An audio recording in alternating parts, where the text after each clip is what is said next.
कमला प्रसाद का भी मन नहीं होता कि पूर्णा उनके घर आए, इसलिए वो पूर्णा के घर जाते हैं कि उसे मना कर दें या किसी बहाने कहें कि आप किसी प्रकार जीवन जी लो। लेकिन जब वो पहली बार पूर्णा को देखते हैं, उसकी सादगी और सुंदरता पर मोहित हो जाते हैं और उसी वक्त कहते हैं कि आइए आप मेरे घर रहिए। कहानी में हम देखते हैं आगे कि कमला प्रसाद, उनका विवाह हो गया होता है सुमित्रा से। सुमित्रा और कमला प्रसाद में ज्यादा नहीं बनती, क्योंकि वो जानती है कि कमला प्रसाद किस प्रकार का आदमी है। वो एक नंबर का धूर्त इंसान होता है, किसी चीज के लिए वो रुपए खर्च नहीं करना चाहता, बहुत कंजूस टाइप का इंसान होता है और बहुत ही ज्यादा। दिन भर घर से बाहर ही रहता है, उटपटांग हरकतें करता है, इसलिए सुमित्रा से उसकी बात नहीं बनती और सुमित्रा इस बात से काफी चिढ़ती है। इसलिए वो जबरदस्ती जानबूझकर फिजूल खर्ची करती है, कुछ काम नहीं करती और दिन भर लेटी रहती है।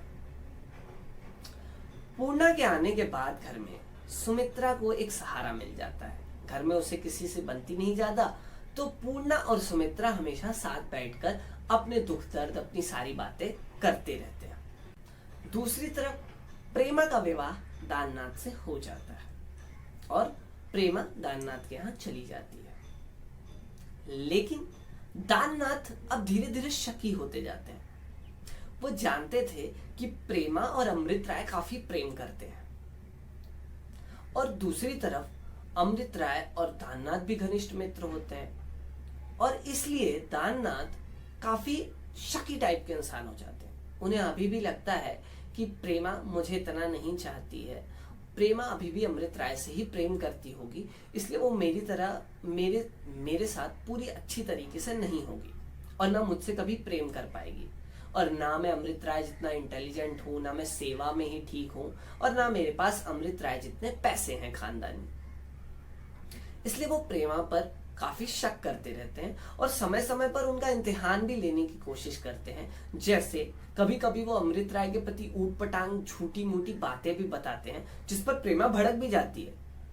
भले से प्रेमा ने ठान लिया था कि अब उसे उसका प्रेम नहीं मिला, जिंदगी में उसका विवाह दाननाथ से हो गया है और उन्हीं के प्रति अब वो अपनी पतिव्रता धर्म निभाएगी। मतलब अब उसने दाननाथ को पूर्ण रूप से स्वीकार कर लिया है कि यही मेरे सब कुछ है। अमृत राय से मेरा प्रेम था और शायद वो अंदर अभी भी है। उनके विचारों का वो जीवन भर समर्थन करती रहेगी क्योंकि वो सही है उनके विचार। लेकिन उनका अब जो भी है वो सिर्फ दाननाथ के लिए है। लेकिन इसके बावजूद वो दाननाथ प्रेमा पर हमेशा शक करते हैं और कभी कभी अमृत राय के जो विचार सही भी होते हैं, जो कि दाननाथ खुद जानते थे, उसका जानबूझकर प्रेमा के सामने विरोध करते हैं, जिस पर प्रेमा हर बार भड़क भी जाती है और इससे दाननाथ को और बुरा लगता है और वो चाहते हैं कि अब वो अमृत राय जैसा ही कुछ कार्य करें। भले से उनका समर्थन ना करें, लेकिन उनका भी समाज में नाम हो और लोग जाने उनको। इसके लिए वो प्रेमा के भाई कमला प्रसाद का साथ लेते हैं। वो कमला प्रसाद के साथ मिलकर जो विचार होते हैं अमृत राय के, उसका विरोध करते हैं। जबकि दाननाथ अंदर से जानते हैं कि जो अमृत राय कर रहे हैं उनके विचार क्या थे कि वो विधवाओं के लिए कुछ करें, विधवाओं का आश्रम खोले और उनके लिए वो एफर्ट भी करते होते हैं। सरकारी परमिशन लेते हैं, जगह जगह चंदा इकट्ठा करते हैं और समाज में अवेयरनेस भी फैलाते हैं, कई सभाएं भी करते हैं अमृत राय।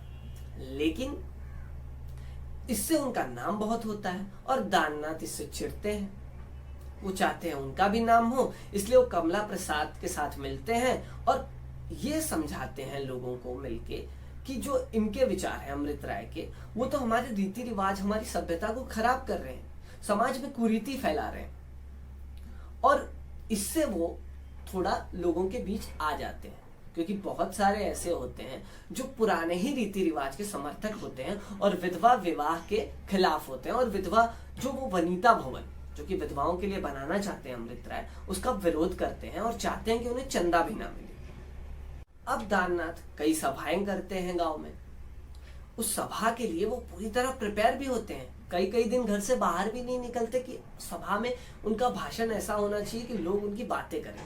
और होता भी कुछ ऐसा है, क्योंकि समाज में आप किसी भी संस्कृति या समाज में कुछ रीति रिवाज तोड़ना चाहोगे तो लोग इतनी आसानी से तोड़ने नहीं देंगे। और लोग दाननाथ और कमला प्रसाद की बातों में तेजी से आ भी जाते हैं, क्योंकि लोग नहीं बदलना चाहते समाज में। धीरे धीरे बातें बढ़ती हैं। दाननाथ एक अपोजिशन लीडर की तरह अमृत राय के अपोजिट में खड़े हो जाते हैं। हालांकि अमृत राय बहुत अच्छे विवेकशील व्यक्ति होते हैं। वो इस बात से खुश भी होते हैं कि चलो उनका मित्र ही है, उनकी बात का विरोध कर रहा है, कोई बात नहीं, उसके विचार जो है वो ठीक है, मेरे विचार जो है वो ठीक है। लेकिन दाननाथ यहाँ सिर्फ प्रेमा की नजर में खुद को साबित करना चाहते हैं कि उनके में भी कोई अच्छी बात है। ऊपर से उल्टा प्रेमा अभी भी अमृत राय के विचार के साथ जुड़ी रहती है और पतिव्रता धर्म दाननाथ के साथ निभाती है।